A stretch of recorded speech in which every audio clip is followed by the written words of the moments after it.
തമ്പുരാനെ, വിശുദ്ധ കുരിശിൻ്റെ അടയാളത്താലെ ഞങ്ങളുടെ ശത്രുക്കളിൽ നിന്ന് ഞങ്ങളെ രക്ഷിക്കാൻ ഞങ്ങളുടെ തമ്പുരാനെ. പിതാവിനും പുത്രനും പരിശുദ്ധാത്മാവിനും സ്തുതി. ആദ്യം മുതലുണ്ടായിരുന്നതും ഞങ്ങൾ കേട്ടതും സ്വന്തം കണ്ണുകൾ കൊണ്ട് കണ്ടതും സൂക്ഷിച്ചു വീക്ഷിച്ചതും കൈകൾ കൊണ്ട് സ്പർശിച്ചതുമായ ജീവൻ്റെ വചനത്തെപ്പറ്റി ഞങ്ങൾ അറിയിക്കുന്നു. വിശുദ്ധ യോഹന്നാൻ എഴുതിയ 1-ാം ലേഖനത്തിൻ്റെ 1-ാം അധ്യായത്തിൻ്റെ 1-ാം തിരുവചനമാണ് നാം വായിച്ചു കേട്ടത്. ജോബിൻ്റെ പുസ്തകത്തിൽ നിന്നുള്ള വായന. 38-ാം അധ്യായം. ദൈവം സംസാരിക്കുന്നു. അപ്പോൾ കർത്താവ് ചുഴലിക്കാറ്റിൽ നിന്ന് ജോബിന് ഉത്തരം നൽകി. അറിവില്ലാത്ത വാക്കുകളാൽ ഉപദേശത്തെ ഇരുളാക്കുന്ന ഇവൻ ആരാണ്? പൗരുഷത്തോടെ നീ അരമുറുക്കുക. ഞാൻ നിന്നെ ചോദ്യം ചെയ്യും, നീ ഉത്തരം പറയുക. ഞാൻ ഭൂമിക്ക് അടിസ്ഥാനമിട്ടപ്പോൾ നീ എവിടെയായിരുന്നു? നിനക്കറിയാമെങ്കിൽ പറയുക. അതിൻ്റെ അളവുകൾ നിശ്ചയിച്ചതാരാണ്? നിശ്ചയമായും അത് നിനക്കറിയാം. അല്ലെങ്കിൽ അതിൻ്റെ അളവ് നൂൽ പിടിച്ചതാര്? പ്രഭാത നക്ഷത്രങ്ങൾ ഗീതങ്ങൾ ആലപിക്കുകയും ദൈവപുത്രന്മാർ സന്തോഷിച്ചാർക്കുകയും ചെയ്തപ്പോൾ അതിൻ്റെ അടിസ്ഥാനങ്ങൾ ഏതിന്മേൽ ഉറപ്പിക്കപ്പെട്ടു? അതിന് മൂലക്കല്ലിട്ടത് ആര്?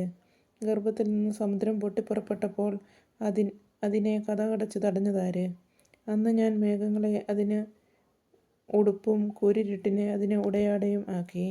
ഞാൻ അതിന് അതിർത്തികൾ നിശ്ചയിച്ച് കതകുകളും ഓടാമ്പലുകളും ഉണ്ടാക്കി. ഞാൻ പറഞ്ഞു, ഇവിടം വരെ നിനക്ക് വരാം, അതിനപ്പുറമരുത്. ഇവിടെ നിന്റെ ഉദ്ധതമായ തിരമാലകൾ നിൽക്കണം. ജീവിതം തുടങ്ങിയതിന് ശേഷം എന്നെങ്കിലും നീ പ്രഭാതത്തിന് കൽപ്പന കൊടുക്കുകയും സൂര്യോദയത്തിന് സ്ഥാനം നിർണയിക്കുകയും ചെയ്തിട്ടുണ്ടോ?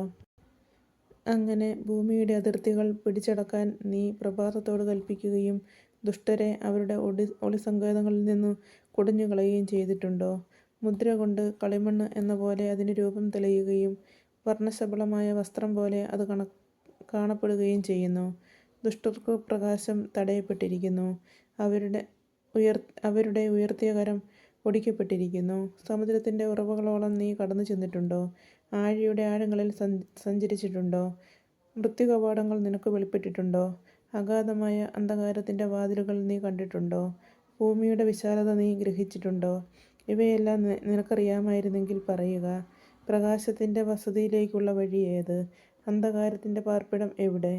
അങ്ങനെ അതിൻ്റെ അതിർത്തിയോളം നയിക്കാനോ പാർപ്പിടത്തിലേക്കുള്ള വഴിയിൽ അതിനെ അനുഗമിക്കാനോ നിനക്ക് കഴിയുമോ?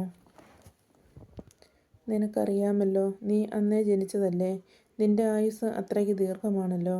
പീഡനത്തിൻ്റെയും യുദ്ധത്തിൻ്റെയും നാളുകളിലേക്കു വേണ്ടി ഞാൻ കരുതി വച്ചിരിക്കുന്ന ഹിമത്തിൻ്റെ ഭണ്ഡാരത്തിലേക്ക് നീ ചെന്നിട്ടുണ്ടോ? കന്മഴയുടെ കലവറ നീ കണ്ടിട്ടുണ്ടോ? ഭൂമിയിൽ പ്രസരിക്കുന്ന പ്രകാശത്തിൻ്റെ ഉറവിടത്തിലേക്കും ഭൂമിയിൽ വ്യാപരിക്കുന്ന കിഴക്കൻ കാറ്റിൻ്റെ പ്രഭവ കേന്ദ്രത്തിലേക്കുമുള്ള വഴി ഏത്? വിജനമായ മരുഭൂമിയിൽ മഴ പെയ്യിച്ച് ഉണങ്ങി വരണ്ട ഭൂമിയുടെ ദാഹം ശമിപ്പിച്ച് അവിടെ പുല്ല് മുളപ്പിക്കുന്നതിന് മഴയുടെ ചാലുകൾ കീറിയതും ഇടിമിന്നലിൻ്റെ പാത ഒരുക്കിയതും ആര്? മഴയ്ക്കൊരു ജനയിതാവുണ്ടോ? മഞ്ഞുതുള്ളികളെ ജനിപ്പിച്ചതാര്? ആരുടെ ഉദരത്തിൽ നിന്നു മഞ്ഞുകട്ട പുറപ്പെടുന്നു? ആകാശത്തിലെ നിഹാരത്തെ ആര് പ്രസവിക്കുന്നു? ജലം പാറ പോലെ ഉറച്ചു പോകുന്നു. ആഴിയുടെ മുഖം കട്ടിയാകുന്നു. കാർത്തികയുടെ ചങ്ങല നിനക്ക് ബന്ധിക്കാമോ? മകയിരത്തിൻ്റെ ബന്ധനങ്ങൾ നിനക്കഴിക്കാമോ? നിനക്കു രാശിചക്രത്തെ യഥാകാലം നയിക്കാമോ? സപ്തർഷിരാശിയെയും മക്കളെയും നിനക്ക് നയിക്കാമോ? ആകാശത്തെ നിയന്ത്രിക്കുന്ന ചട്ടങ്ങൾ നിനക്കറിയാമോ? നിനക്കത് ഭൂമിയിൽ പ്രയോഗിക്കാമോ? നീ വെള്ളത്തിൽ കുതിരുന്നതുവരെ മഴ പെയ്യാൻ നിനക്ക് മേഘങ്ങളോട് ആജ്ഞാപിക്കാമോ? ഇതാ ഞങ്ങൾ എന്ന് പറഞ്ഞ് പുറപ്പെടാൻ തക്കവണ്ണം മിന്നലുകളോട് നിനക്ക് കൽപ്പിക്കാമോ? ഈബീസിന് ജ്ഞാനവും പൂവൻ കോഴിക്ക് മുൻകൂട്ടി കാണാൻ കഴിവും കൊടുത്തത് ആരാണ്? പൊടി കട്ട പിടിക്കാനും കട്ട ഒന്നോടൊന്നു പറ്റിച്ചേരാനും ഇടയാകുമാറ് ആകാശത്തിലെ ജലസംഭരണികളെ ചരിക്കാൻ ആർക്ക് കഴിയും? ജ്ഞാനത്താൽ മേഘങ്ങളെ എണ്ണാൻ ആർക്ക് കഴിയും? സിംഹങ്ങൾ ഗുഹകളിൽ പതുങ്ങിക്കിടക്കുമ്പോഴും ഗഹ്വരങ്ങളിൽ പതിയിരിക്കുമ്പോഴും നീ അതിന് ഇരയെ വേട്ടയാടി കൊടുക്കുമോ? സിംഹക്കുട്ടികളുടെ വിശപ്പടക്കുമോ? കുഞ്ഞുങ്ങൾ തീറ്റ കിട്ടാതെ ദൈവത്തോട് നിലവിളിക്കുമ്പോൾ തീറ്റയ്ക്ക് വേണ്ടി പറന്നലയുന്ന കാക്കയ്ക്ക് തീറ്റ എത്തിച്ചു കൊടുക്കുന്നതാര്? 39-ാം അധ്യായം. കാട്ടാടുകളുടെ പ്രസവകാലം നിനക്കറിയാമോ? മാൻപേടകളുടെ ഈറ്റുനോവ് നീ കണ്ടിട്ടുണ്ടോ? അവയുടെ ഗർഭകാലം നിനക്ക് കണക്ക് കൂട്ടാമോ? അവ പ്രസവിക്കുന്ന സമയം നിനക്കറിയാമോ? എപ്പോൾ അവ കുനിഞ്ഞു കുഞ്ഞുങ്ങളെ പ്രസവിക്കുകയും അവയുടെ നോവ് നിലയ്ക്കുകയും ചെയ്യുന്നു? അവയുടെ കുഞ്ഞുങ്ങൾ ബലപ്പെട്ട് വിജനസ്ഥലത്തു വളരുന്നു. അവ പിരിഞ്ഞു പോകുന്നു, മടങ്ങി വരുന്നില്ല. കാട്ടുകഴുതയെ അഴിച്ചുവിട്ടതാര്? അതിന് സ്വാതന്ത്ര്യം നൽകിയത് ആര്? ഞാനതിനെ പുൽപ്പുറങ്ങൾ പാർപ്പിടവും ഉപ്പുഭൂമി വീടുമായി നൽകി. അത് പട്ടണത്തിലെ ആരവത്തെ നിന്ദിക്കുന്നു, മേയിക്കുന്നവൻ്റെ ഒച്ച കൂട്ടാക്കുന്നില്ല. മലനിരകളെ അത് മേച്ചിൽപ്പുറമാക്കുന്നു. പച്ചയായത് ഏതും അത് തേടുന്നു. കാട്ടുപോത്ത് നിന്നെ സേവിക്കുമോ? നിന്റെ തൊഴുത്തിൽ അത് രാത്രി കഴിച്ചുകൂട്ടുമോ? നിന്റെ ഒഴിവുചാലിലേക്ക് അതിനെ കയറ്റിക്കൊണ്ടു പോകാമോ? അത് നിന്റെ പിന്നാലെ കട്ട നിരത്തുമോ? അത് കരുത്തുള്ളതാകയാൽ നീ അതിനെ ആശ്രയിക്കുമോ? നിന്റെ ജോലി അതിനെ ഏൽപ്പിക്കുമോ? അത് നിന്റെ ധാന്യം മെതിക്കളത്തിലേക്ക് കൊണ്ടുവരുമെന്ന് നീ വിശ്വസിക്കുമോ? ഒട്ടകപ്പക്ഷി അഭിമാനത്തോടെ ചിറകു വീശുന്നു. എന്നാൽ അതിന് കൊക്കിനെയോ കഴുകനെയോ പോലെ പറക്കാൻ കഴിയുമോ? അവ മുട്ട മണ്ണിൽ ഉപേക്ഷിച്ചു പോകുന്നു. മണ്ണ് അതിനെ ചൂട് നൽകി വിരിക്കുന്നു. ചവിട്ടുകൊണ്ട് അത് ഉടഞ്ഞു പോയേക്കുമെന്നോ വന്യമൃഗം അവയെ ചവിട്ടിത്തേക്കുമെന്നോ അത് ഓർക്കുന്നില്ല. അത് കുഞ്ഞുങ്ങളോട് ക്രൂരമായി പെരുമാറുന്നു. അത് കണ്ടാൽ അവ അതിൻ്റേതല്ലെന്ന് തോന്നും. ഈറ്റുനോവ് പാഴായിപ്പോയാലും അതിനൊന്നുമില്ല. എന്തെന്നാൽ ദൈവം അതിന് ജ്ഞാനം നൽകിയില്ല, വിവേകത്തിൽ പങ്കും കൊടുത്തില്ല. ഉണർവോടെ പറയുമ്പോൾ അത് കുതിരയെയും കുതിരക്കാരനെയും പിന്തള്ളുന്നു. കുതിരയ്ക്കു കരുത്ത് കൊടുക്കുന്നത് നീയാണോ? അതിൻ്റെ കഴുത്തിൽ ശക്തി ധരിപ്പിച്ചത് നീയാണോ? അതിനെ വെട്ടുകിളിയെപ്പോലെ ചാടിക്കുന്നത് നീയോ? അതിൻ്റെ ശക്തിയേറിയ ചീറ്റൽ ഭയജനകമാണ്. അവൻ സമതലത്തിൽ മാന്തി ഊറ്റം കാണിച്ച് ഉല്ലസിക്കുന്നു. ആയുധങ്ങൾക്കെതിരെ പാഞ്ഞു ചെല്ലുന്നു. അവൻ ഭയത്തെ പുച്ഛിക്കുന്നു, സംഭീതനാകുന്നില്ല. അവൻ വാളിൽ നിന്ന് പിന്തിരിഞ്ഞോടുന്നില്ല. അവൻ്റെ മേൽ ആവനാഴിയും മിന്നുന്ന കുന്തവും ശൂലവും കിലുകിലുങ്ങുന്നു. അവൻ ഉഗ്രതയും കോപവും പൂണ്ട് ദൂരം പിന്നിടുന്നു. കാഹളനാദം കേട്ടാൽ നിശ്ചലനായി നിൽക്കാൻ അവന് കഴിയുകയില്ല. കാഹളം കേൾക്കുമ്പോൾ അവൻ ഘോഷാരവം മുഴക്കുന്നു. അവൻ അകലെ നിന്ന് തന്നെ യുദ്ധം മണത്തറിയുന്നു. സൈന്യാധിപന്മാരുടെ അട്ടഹാസവും ആജ്ഞാസ്വരവും തിരിച്ചറിയുന്നു. നിന്റെ ജ്ഞാനം കൊണ്ടാണോ പരുന്ത് ഉയരുകയും ചിറകുകൾ തെക്കോട്ട് വിടർത്തുകയും ചെയ്യുന്നത്? നിന്റെ കൽപ്പനയാലാണോ കഴുകൻ പറന്നുയരുകയും ഉയരത്തിൽ കൂടുകൂട്ടുകയും ചെയ്യുന്നത്? അത് പാറപ്പുറത്ത് ആർക്കും കയറാൻ പറ്റാത്ത പാറക്കൂട്ടങ്ങളുടെ തുഞ്ചത്ത് പാർക്കുന്നു. അവിടെ നിന്ന് അത് ഇര തിരയുന്നു. അതിൻ്റെ കണ്ണ് ദൂരെ നിന്ന് ഇരയെ കാണുന്നു. അതിൻ്റെ കുഞ്ഞുങ്ങൾ രക്തം വലിച്ചു കുടിക്കുന്നു. ശവമുള്ളിടത്ത് അവനും ഉണ്ട്. അധ്യായം 40. കർത്താവ് തുടർന്നു. ആക്ഷേപം പറയുന്നവൻ സർവശക്തനോട് ഇനിയും വാദത്തിന് മുതിരുമോ? ദൈവത്തോട് തർക്കിക്കുന്നവൻ ഉത്തരം പറയട്ടെ. ജോബ് നിശബ്ദനാകുന്നു. ജോബ് കർത്താവിനോട് പറഞ്ഞു, ഞാൻ നിസ്സാരനാണ്. ഞാൻ എന്തുത്തരം പറയാനാണ്? ഞാൻ വായ് പൊത്തുന്നു. ഒരിക്കൽ ഞാൻ സംസാരിച്ചു, ഇനി ഞാൻ ഉത്തരം പറയുകയില്ല. 2 തവണ ഞാൻ മറുപടി പറഞ്ഞു, ഇനി ഞാൻ മിണ്ടുകയില്ല. ദൈവം തുടരുന്നു. അപ്പോൾ ചുഴലിക്കാറ്റിൽ നിന്ന് കർത്താവ് ജോബിനോട് അരുൾ ചെയ്തു, പുരുഷനെപ്പോലെ നീ അരമുറുക്കുക. ഞാൻ ചോദിക്കാം, ഉത്തരം പറയുക. നീ എൻ്റെ വിധി അനീതിപരമെന്ന് പറയുമോ? നിന്നെത്തന്നെ നീതീകരിക്കാൻ നീ എന്നെ കുറ്റക്കാരനാക്കുമോ? നീ ദൈവത്തെപ്പോലെ ശക്തനാണോ? അവിടുത്തെപ്പോലെ ഗർജനം മുഴക്കാൻ നിനക്കാകുമോ? മഹിമയും പ്രതാപവും കൊണ്ട് നിന്നെ തന്നെ അലങ്കരിക്കുക. മഹത്വവും പ്രഭാവവും ധരിച്ചുകൊള്ളുക. നിന്റെ കോപം കവിഞ്ഞൊഴുകട്ടെ. ഓരോ അഹങ്കാരിയെയും ഒറ്റ നോട്ടത്തിൽ എളിമപ്പെടുത്തുക. ഓരോ അഹങ്കാരിയെയും ഒറ്റ നോട്ടത്തിൽ താഴെ ഇറക്കുക. ദുഷ്ടനെ നിൽക്കുന്നിടത്തു നിന്ന് വലിച്ചിടുക. അവരെ പൊടികൊണ്ട് മൂടുക. അവരെ അധോലോകത്തിൽ ബന്ധിക്കുക. നിന്റെ വലതുകരം തന്നെ നിനക്ക് വിജയം നൽകുന്നുവെന്ന് അപ്പോൾ ഞാൻ അംഗീകരിക്കാം. നീർക്കുതിരയെ നോക്കുക. നിന്നെ സൃഷ്ടിച്ചതുപോലെ അവനെയും ഞാൻ സൃഷ്ടിച്ചു. കാളയെപ്പോലെ അവൻ പുല്ലു തിന്നുന്നു. അവൻ്റെ ശക്തി അരയിലും ബലം ഉദരപേശികളിലുമാണ്. അവൻ്റെ വാല് ദേവദാരു പോലെ ദൃഢവും അവൻ്റെ കാലുകളിലെ സ്നായുക്കൾ പിണഞ്ഞു ചേർന്നതുമാണ്. അവൻ്റെ അസ്ഥികൾ ഓട്ടുകുഴൽ പോലെയും അവയവങ്ങൾ ഇരുമ്പഴികൾ പോലെയുമാണ്. അവൻ ദൈവത്തിൻ്റെ സൃഷ്ടികളിൽ ഒന്നാമനാണ്. അവനെ സൃഷ്ടിച്ചവന് മാത്രമേ അവനെ തോൽപ്പിക്കാൻ കഴിയൂ. വന്യമൃഗങ്ങൾ വിഹരിക്കുന്ന മലകൾ അവന് ഭക്ഷണം നൽകും. താമരയുടെ തണലിലും ചതുപ്പുനിലത്തു ഞാങ്ങണയുടെ മറവിലും അവൻ കിടക്കുന്നു. താമര അവന് തണൽ നൽകുന്നു. അരുവിയിലെ അരളികൾ അവനെ ചുറ്റി നിൽക്കുന്നു. നദി കലങ്ങിമറിഞ്ഞാലും അവൻ ഭയപ്പെടുകയില്ല. ജോർദാൻ വായിലേക്ക് കുത്തിയൊഴുകിയാലും അവന് കൂസലില്ല.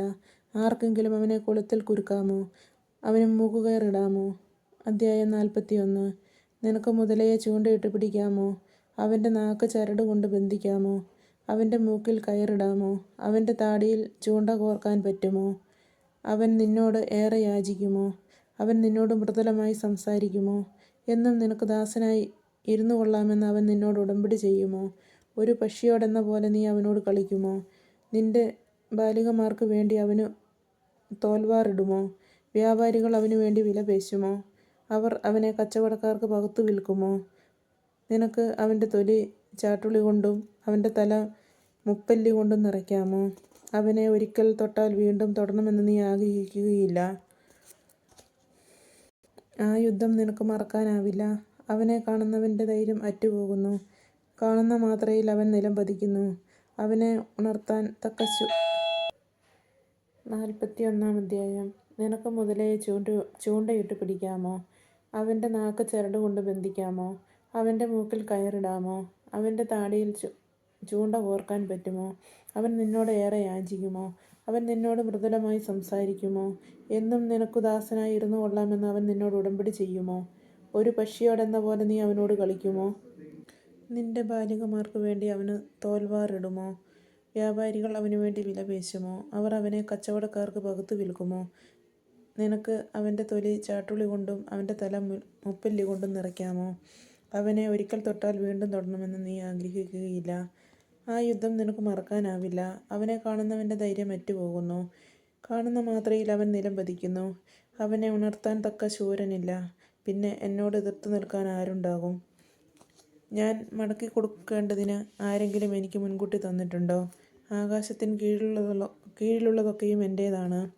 അവൻ്റെ അവയവങ്ങളെയും അവൻ്റെ മഹാശക്തിയെയും ഭംഗിയുള്ള രൂപത്തെയും സംബന്ധിച്ച് ഞാൻ മൗനം അവലംബിക്കുകയില്ല. അവൻ്റെ പുറംചട്ട ഉരിയാൻ ആർക്ക് സാധിക്കും? അവൻ്റെ ഇരട്ടക്കവചം തുളയ്ക്കാൻ ആർക്ക് കഴിയും? അവൻ്റെ മുഖകവാടം ആര് തുറക്കും? അവൻ്റെ പല്ലിനു ചുറ്റും ഭീകരതയാണ്. അവൻ്റെ പുറം പരിചനിര കൊണ്ട് പൊതിഞ്ഞിരിക്കുന്നു. അത് മുറുക്കി അടച്ച് മുദ്ര വച്ചിരിക്കുന്നു. വായു കടക്കാത്ത വിധം അവ ഒന്നോടൊന്ന് ചേർന്നിരിക്കുന്നു. വേർപെടുത്താൻ പാടില്ലാത്ത വിധം അവ ഒന്നോടൊന്ന് ചേർന്നിരിക്കുന്നു. അവ യോജിച്ചിരിക്കുന്നു. അവൻ തുമ്മുമ്പോൾ പ്രകാശം ചിതറുന്നു. അവൻ്റെ കണ്ണുകൾ പ്രഭാതത്തിൻ്റെ കൺപോളകൾ പോലെയാണ്. അവൻ്റെ വായിൽ നിന്ന് ജ്വലിക്കുന്ന തീപ്പന്തങ്ങൾ പുറപ്പെടുകയും തീപ്പൊരി ചിതറുകയും ചെയ്യുന്നു. തിളയ്ക്കുന്ന വെള്ളത്തിൽ നിന്നും കത്തുന്ന രാമച്ചത്തിൽ നിന്നും എന്ന പോലെ അവൻ്റെ മൂക്കിൽ നിന്ന് പുക ഉയരുന്നു. അവൻ്റെ ശ്വാസം കരിക്കു തീ കൊളുത്തുന്നു. അവൻ്റെ വായിൽ നിന്ന് തീജ്വാല പുറപ്പെടുന്നു. അവൻ്റെ കഴുത്തിൽ ബലം കുടികൊള്ളുന്നു. ഭീകരത അവൻ്റെ മുൻപിൽ നൃത്തം ചെയ്യുന്നു. അവൻ്റെ മാംസപേശികൾ തമ്മിൽ പറ്റിച്ചേർന്നിരിക്കുന്നു. ഇളകിപ്പോകാത്ത വിധം അത് അവൻ്റെ മേൽ ഉറച്ചിരിക്കുന്നു. അവൻ്റെ ഹൃദയം കല്ലുപോലെ കടുപ്പമേറിയതാണ്. തിരികല്ലിൻ്റെ അടിക്കല്ലുപോലെ ഉറപ്പുള്ളതാണ്. അവൻ പൊങ്ങുമ്പോൾ ശക്തന്മാർ പേടിക്കുന്നു. അവൻ സ്വരം പുറപ്പെടുവിക്കുമ്പോൾ അവർ ഭയചകിതരാകുന്നു. വാൾ, കുന്തം, ചാട്ടുളി, വേൽ എന്നിവ കൊണ്ട് അവനെ എതിർക്കുക സാധ്യമല്ല. ഇരുമ്പിനെ വൈക്കോൽ പോലെയും പിച്ചളയെ ചെതുക്കിച്ച തടി പോലെയും അവൻ കണക്കാക്കുന്നു. അസ്ത്രം കണ്ട് അവർ ഓടുകയില്ല. കവിണക്കല്ല് അവന് വൈക്കോൽ പോലെയാണ്. ഗദയും അവന് വൈക്കോൽ പോലെ തന്നെ. വേലിൻ്റെ കിലുക്കത്തെ അവൻ പരിഹസിക്കുന്നു. അവൻ്റെ അധോഭാഗം മൂർച്ചയുള്ള ഓട്ടുകഷ്ണം പോലെയാണ്. അവൻ ചെളിയിൽ മെതിത്തടി പോലെ കിടക്കുന്നു. അവൻ സമുദ്രത്തെ ഒരു കലത്തിലെന്ന പോലെ തിളപ്പിക്കുന്നു. കടലിനെ ഒരു കുടം തൈലം പോലെ ആക്കി തീർക്കുന്നു. അവൻ പിന്നിൽ നിന്ന് തിളങ്ങുന്ന ഒരു ചാൽ അവശേഷിപ്പിക്കുന്നു.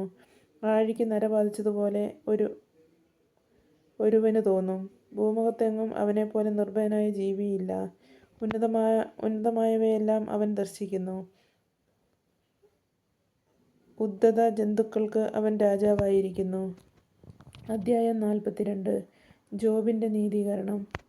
ജോബ് കർത്താവിനോട് പറഞ്ഞു, അങ്ങേക്കെല്ലാം സാധിക്കുമെന്നും അങ്ങയുടെ യാതൊരു ഉദ്ദേശവും തടയാനാകില്ലെന്നും ഞാൻ അറിയുന്നു.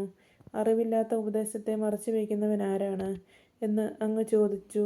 എനിക്ക് മനസ്സിലാകാത്ത അത്ഭുതകരമായ കാര്യങ്ങളെക്കുറിച്ച് ഞാൻ പറഞ്ഞുപോയി.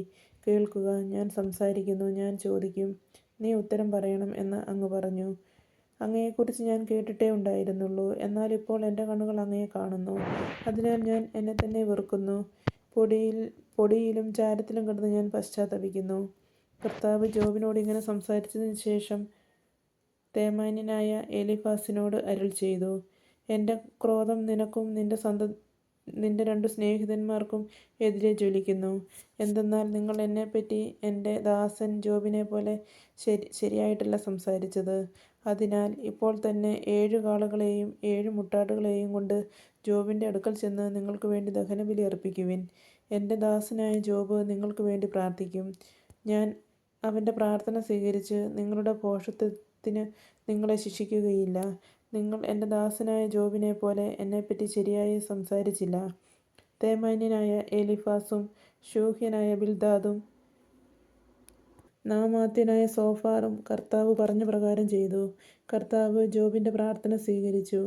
ജോബ് തൻ്റെ സ്നേഹിതന്മാർക്ക് വേണ്ടി പ്രാർത്ഥിച്ചപ്പോൾ അവനുണ്ടായിരുന്ന ഐശ്വര്യം കർത്താവ് തിരികെ കൊടുത്തു. അവിടുന്ന് അത് ഇരട്ടിയാക്കി കൊടുത്തു. അവൻ്റെ സഹോദരന്മാരും സഹോദരിമാരും മുൻപരിചയക്കാരും അവൻ്റെ വീട്ടിൽ വന്ന് അവനോടൊത്ത് ഭക്ഷണം കഴിച്ചു. കർത്താവ് അവൻ്റെ മേൽ വരുത്തിയ എല്ലാ അനർത്ഥങ്ങളെയും കുറിച്ച് അവർ സഹതപിക്കുകയും അവനെ ആശ്വസിപ്പിക്കുകയും ചെയ്തു. അവർ ഓരോരുത്തരും പണവും ഓരോ സ്വർണ്ണമോതിരവും അവന് സമ്മാനിച്ചു.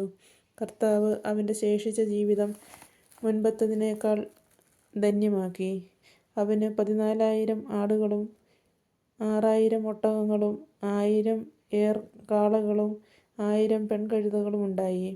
അവന് 7 പുത്രന്മാരും 3 പുത്രിമാരും ഉണ്ടായി. മൂത്തവൾ ജെമീമ, രണ്ടാമത്തവൾ കെസിയ, മൂന്നാമത്തവൾ കേരൻഷാപ്പൂക്.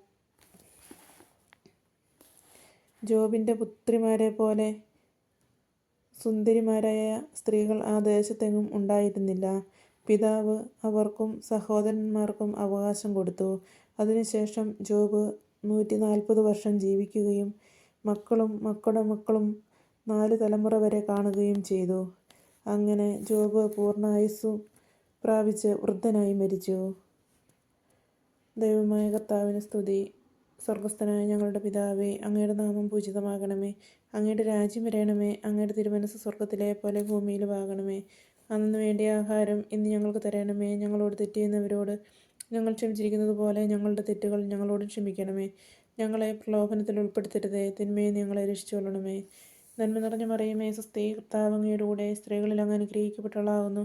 അങ്ങയുടെ ഉദരത്തിൻ ഫലമായി ഈശോ അനുഗ്രഹിക്കപ്പെട്ടവനാകുന്നു. പരിശുദ്ധ മറിയമേ, തമ്പുരാൻ്റെ അമ്മേ, പാപികളായ ഞങ്ങൾക്ക് വേണ്ടി ഇപ്പോഴും ഞങ്ങളുടെ മരണസമയത്തും തമ്പുരാനോട് അപേക്ഷിച്ചുകൊള്ളണമേ. ആമേൻ.